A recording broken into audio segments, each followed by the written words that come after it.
Shalom Bapak Ibu Saudara-saudari yang dikasihi oleh Tuhan kita Yesus Kristus. Kita berjumpa kembali dalam ibadah pagi kita pada saat ini.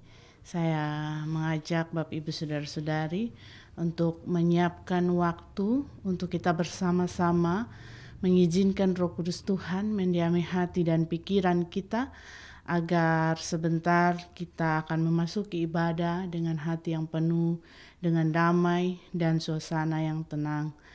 Karena itu sebelum kita membaca dan merenungkan kebenaran firman Tuhan, mari kita meminta tuntunan Roh Kudus Tuhan di dalam doa. Kita berdoa.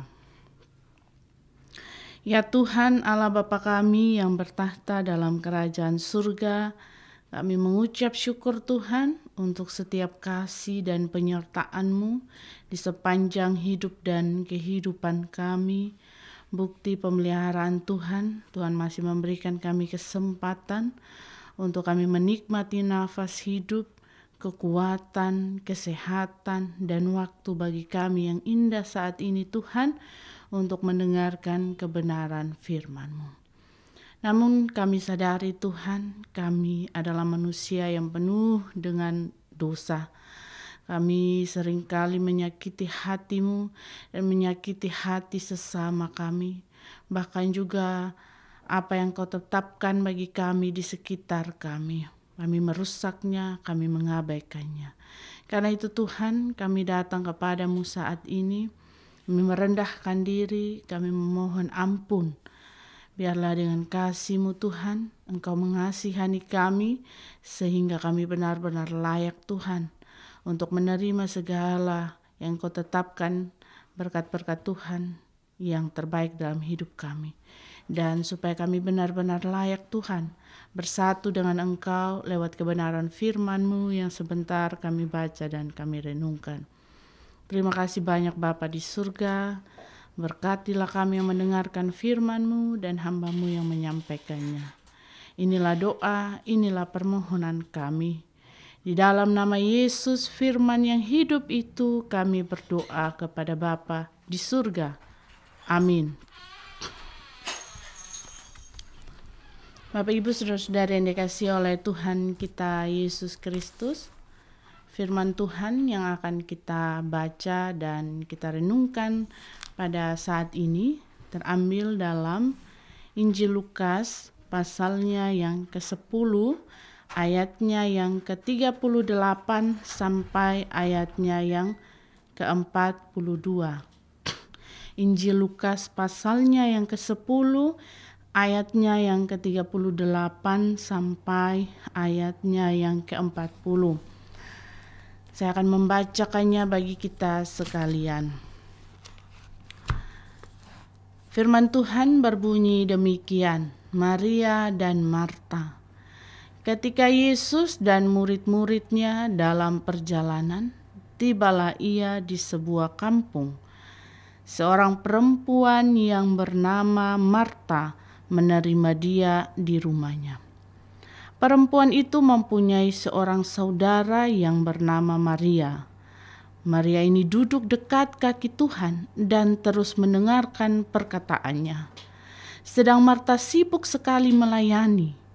Ia mendekati Yesus dan berkata, "Tuhan, tidakkah Engkau peduli bahwa saudaraku membiarkan aku melayani seorang diri?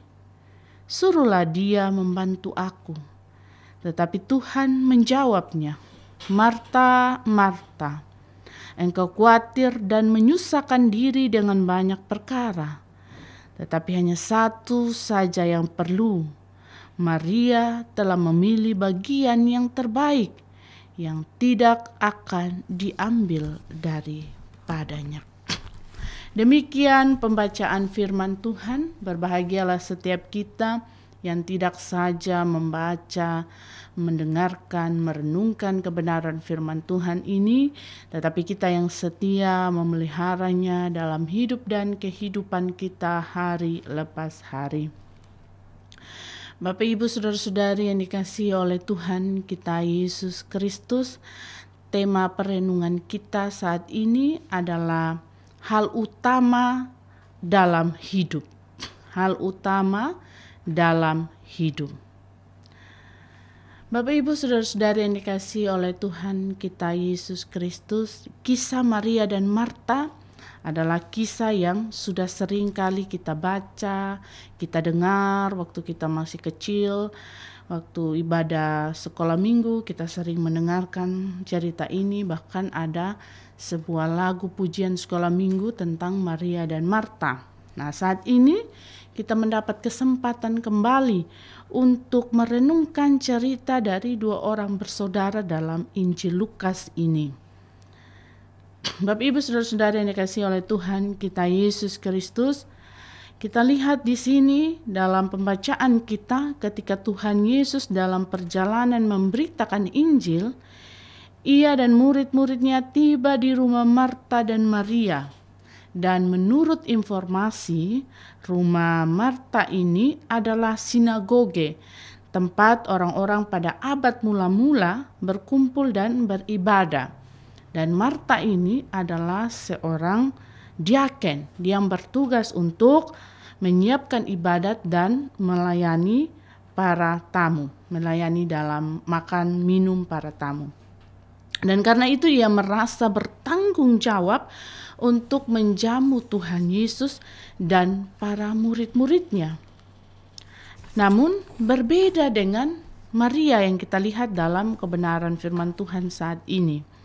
Ketika Yesus mengunjungi mereka, ia menemukan kesempatan yang indah untuk mendengarkan ajaran Yesus dan duduk di kaki Yesus. Cara Maria dan Marta ini menyambut Tuhan ini berbeda. Bapak Ibu Saudara-saudari yang dikasihi oleh Tuhan kita Yesus Kristus, mana yang lebih baik atau mana yang lebih benar dari keduanya? Marta melihat cara Maria ini tidak benar atau tidak sopan. Ia tidak berusaha untuk membantu Marta menyiapkan jamuan untuk Tuhan Yesus dan murid-muridnya. Tetapi justru Maria ini duduk diam mendengarkan Yesus. Karena itu, Marta menegur Maria sekaligus meminta Yesus untuk mengingatkan akan sikap dari Maria ini. Tetapi Bapak Ibu Saudara-saudari, Tuhan Yesus justru menjawab dengan pandangan yang berbeda pada ayat yang ke-41 sampai 42. Marta, Marta, engkau khawatir dan menyusahkan diri dengan banyak perkara, tapi hanya satu saja yang perlu. Maria telah memilih bagian yang terbaik yang tidak akan diambil daripadanya. Bapak Ibu Saudara-saudari yang dikasihi oleh Tuhan kita Yesus Kristus, Yesus menempatkan sikap Maria pada pilihan yang terbaik untuk membangun dan untuk pertumbuhan iman spiritualitas dan pengenalan akan Yesus dan Injil yang diberitakan oleh Tuhan Yesus. Maria memilih yang utama dalam membangun hidupnya, sebab yang utama dalam hidup bukan soal makan, minum, atau materi saja, tetapi yang utama adalah firman Tuhan, pengenalan akan Allah dan firman-Nya. Kita dapat membangun kehidupan yang berkualitas dan sejahtera jika kita memiliki dasar pemahaman yang benar tentang sumber kehidupan dan berkat itu. Bapak Ibu Saudara-saudari yang dikasihi oleh Tuhan kita Yesus Kristus, lantas apakah Marta salah? Tidak. Namun ia kurang tepat untuk memprioritaskan apa yang paling utama, yang paling mendasar di dalam hidupnya. Apa yang menjadi kebutuhan yang paling mendasar dalam hidupnya. Jamuan kebutuhan jasmani itu penting, namun jangan jadikan itu prioritas utama dalam pelayanan kita. Utamakan pengenalan akan Allah sebagai sumber hikmat dan kearifan untuk menjalani hidup ini. Bapak Ibu Saudara-saudari yang dikasihi oleh Tuhan kita Yesus Kristus, kita dapat belajar dari sikap Maria dan Marta. Marilah kita sebagai umat Tuhan, kita mengkombinasikan dua sikap bersaudara ini.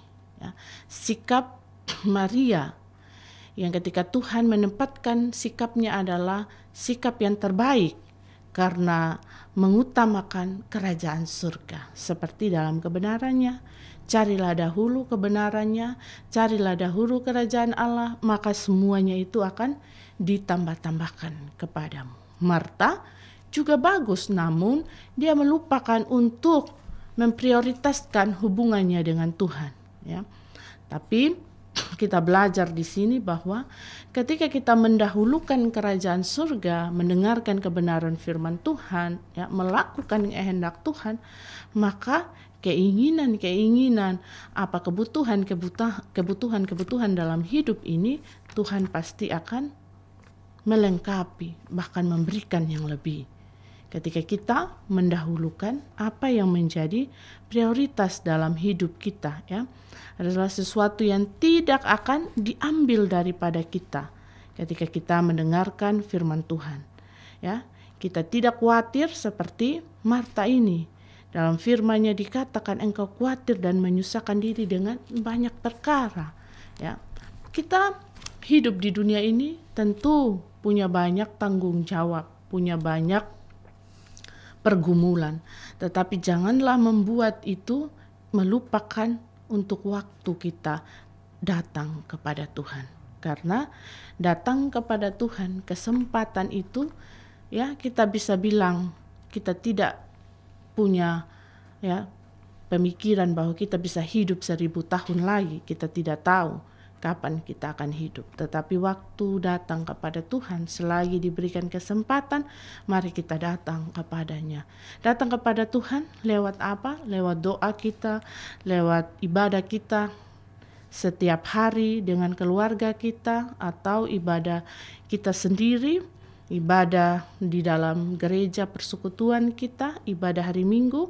Mari kita terus mengingat itu supaya kita memiliki iman yang teguh di dalam Tuhan, supaya ketika pergumulan-pergumulan hidup ada, tidak membuat kita meragukan kasih Tuhan, tidak membuat kita patah semangat dan berputus asa, bahkan melakukan hal-hal yang tidak berkenan kepada Tuhan.